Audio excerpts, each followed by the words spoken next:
Hello and welcome again to another edition of Air Force Hockey. Instead of head coach Frank Serratore, we have assistant Andy Berg joining us today. Thanks, Andy, for stopping in today. And the Falcons went on the road this past week to Canisius, and Robert Morris got a tie and a win. But I don't know, to me, looking at the tape, Coach, it seemed like you guys played a little bit better than maybe. Yeah, certainly a step in the right direction. You know what? We just played better with the puck. We managed the puck. You know, the first night against Canisius, the power play struggled a little bit, but then they came back with a big night against Robert Morris. So overall, it was a step in the right direction. How did you get to this point? I mean, did you change things up a bit? I didn't notice any lines changing at all. Not necessarily. You know what? We're just continuing to stress working on our game. Right. You know, playing solid defense, back checking hard, being accountable with the puck, those types of things, and you know, it certainly helps when your goaltender plays well. Right, definitely. Jason Torf has been playing really well this year. Let's go ahead and take a look at the highlights now. It was a long week for the Falcons. It started on Thursday in Buffalo, New York against Canisius. Here are those highlights via the voice of the Falcons, Jay Ritchie. They dropped the puck at center ice, and we are underway from Buffalo tonight. Air Force will skate from right to left in the opening period. The puck in the Air Force end is home, gains the blue line and pulls up and dumps it in as the Air Force goes for a change. Here's a turnover out front. McCalkey has it. His shot. Copobianco makes the save. Rebound timer. Copobianco dives to his left and knocks that one down too. Right back on the attack come the Griffs. A perimeter shot save made by Torf. Leaves a big rebound, and Sullivan tries to clean up out front, but Torf kicked that one away. Puck in and the pressure on in the Air Force end. McDonald battling along the wall there. Coming off the wall with it is going to be Law. Law turns, shoots. Torf makes the save. And picking it up is going to be Matt Backhouse. Backhouse tried to skate out of there with it, turns it over. Out front, Kyle DeLauro drags a toe and goes upstairs and buries it. And the senior puts Air Force on the board. 1-0 Falcons, 8:59 left, first period. McCalkey has it, feeds timer along the half boards. He lost it, turns it over. The shot down the slot, kick save made by Torf. Just got a toe on that puck.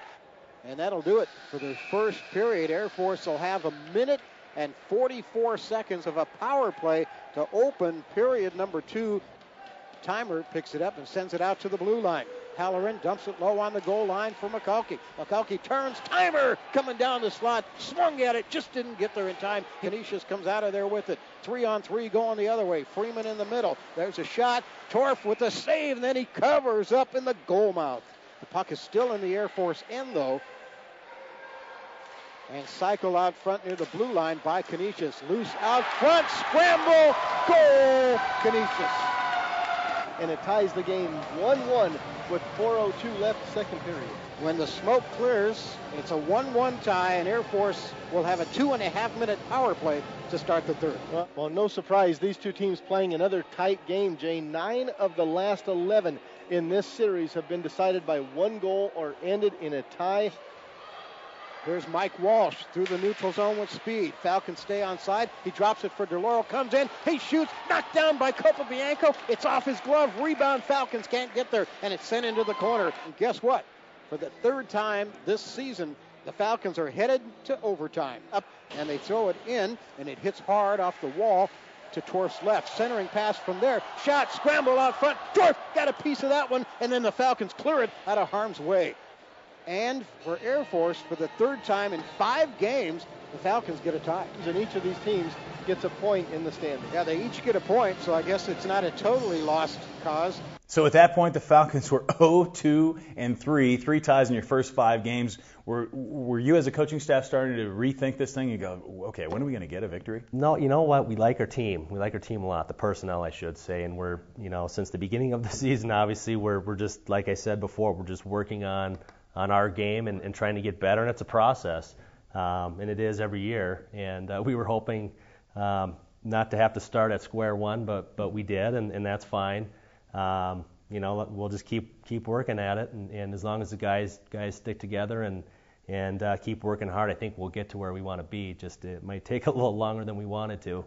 Definitely. The Falcons then had to travel, I think, overnight. Where you went to Erie, Pennsylvania. Yeah, we stayed there in Erie on Friday night and finished up Saturday morning with the drive to Pittsburgh. Yeah, Pittsburgh, Moon Township, Pennsylvania, taking on Robert Morris. And the last time you were there, you won the championship. You would think Robert Morris would come out, the Colonials would come out ready for bear in this game, but let's go ahead and show you those highlights right now, and then we'll come back and talk to Coach Berg about it.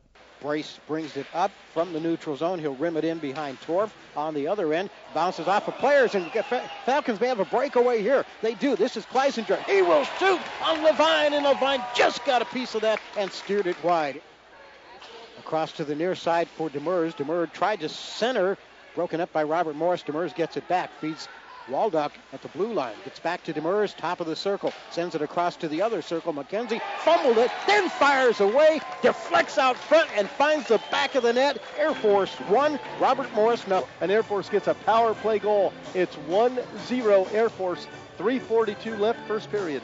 The difference in this hockey game right now, an Air Force power play goal scored by Scott Holmes. Shot that puck out of there and hit the beam.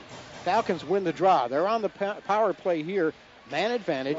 They cycle it to the blue line to Carew. Carew gives it left to Cruz. Cruz down low on the goal line to DeLauro. Comes off the goal line across. Halloran one-times it in. Score Air Force. Halloran tips that in and gives Air Force a 2-0 lead. Halloran's power play goal, his first of the season. McKenzie blocks it into the corner. Renwick digs it out. Centers out front. There's a shot. Pete Torf got a piece of that. Rebound. Another shot. Torf misses that one, but it's wide of the net. And it's brought up along the near side by the Colonials. Into the Air Force end it goes. And this is Friedman. Friedman shot. Saved by Torf. Rebound. Another shot. Saved by Torf. Another shot. Torf got a glove on that one. Out to the neutral zone it goes. It's going to be picked up there by Colin South. Comes in. He shoots. And down on the ice making the block. That's going to be McKenzie. Air Force added another power play goal in the second.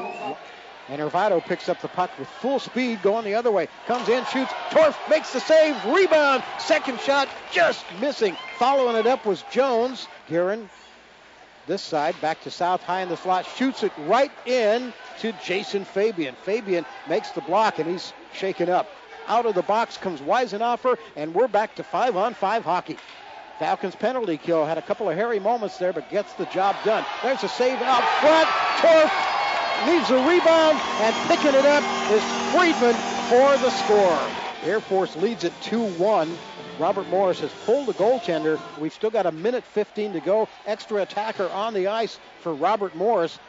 And another takeaway by Air Force, and this is Kleisinger. Kleisinger has it. This time he shoots, and he misses again. Tough angle. He was down low near the goal line. Falcons get a turnover. Here's Fabian. He finds the back of the net. Jay Fabian knew what to do with that empty net. He buried it. Jay, how fitting is that? Jason Fabian blocked a huge shot on the penalty kill. He went limping off the ice. He comes back on, and then he gets the empty net goal. Gives Air Force a 3-1 lead with 59 seconds left.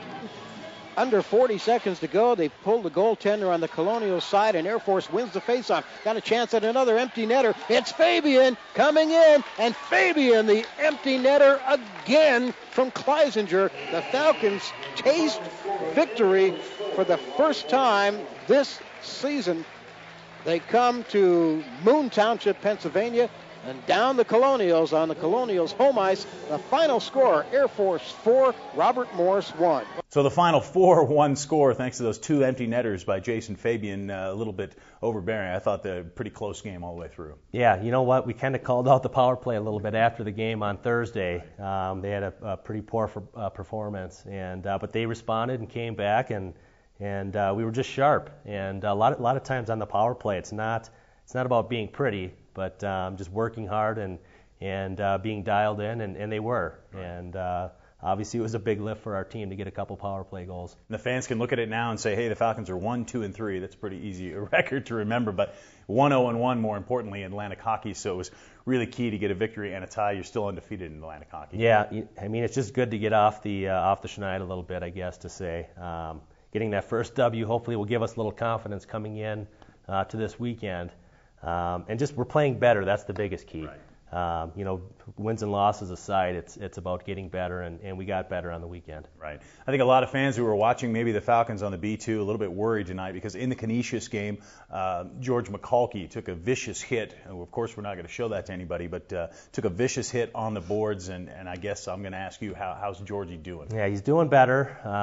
Unfortunately, it was a pretty bad concussion that he sustained, and we're not sure what's going to happen with George as we go along here. Hopefully, obviously, we'd love to have him back, but we got to make sure he's healthy. Obviously, that's first and foremost is George's health, and if we get him back, that's great, and hopefully sooner rather than later. But we have plenty of guys. We got some guys that hadn't played a ton, but they came in Saturday and played really well.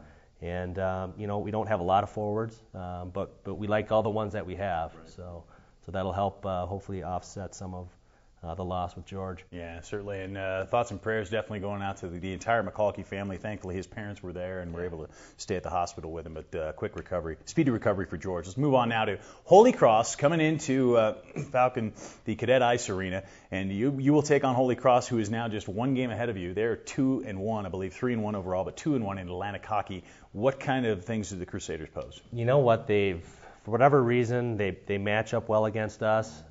They play extremely hard. They're physical. They're a strong team. And this year's no exception.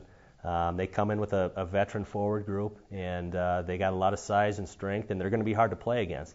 Off the top of my head, I'm not sure the last time the difference in the game was more than a goal between the two teams, and expect more of the same this weekend. Kind of like Dave Toller mentioned in the package there, Canisius. It seems like those teams, you and Canisius, are always one goal or a tie, and same way with Holy Cross, so it'll be fun. The Falcon fans will be dropping the puck at 7 o'clock both nights, Friday night and Saturday night, against Holy Cross. Anything special planned, or you keeping things the same? Just still worried about the Falcons? keeping the same mindset. Okay. Hoping to try to get better and hopefully get a couple wins. We'll see. Hopefully we do. The first time they'll be playing in Atlantic hockey at home this season. Get out there. Friday and Saturday at 7 o'clock. We'll see you there, and then we'll see you back here for the highlights. Who knows what coach will put in the seat next week, but we'll see you then.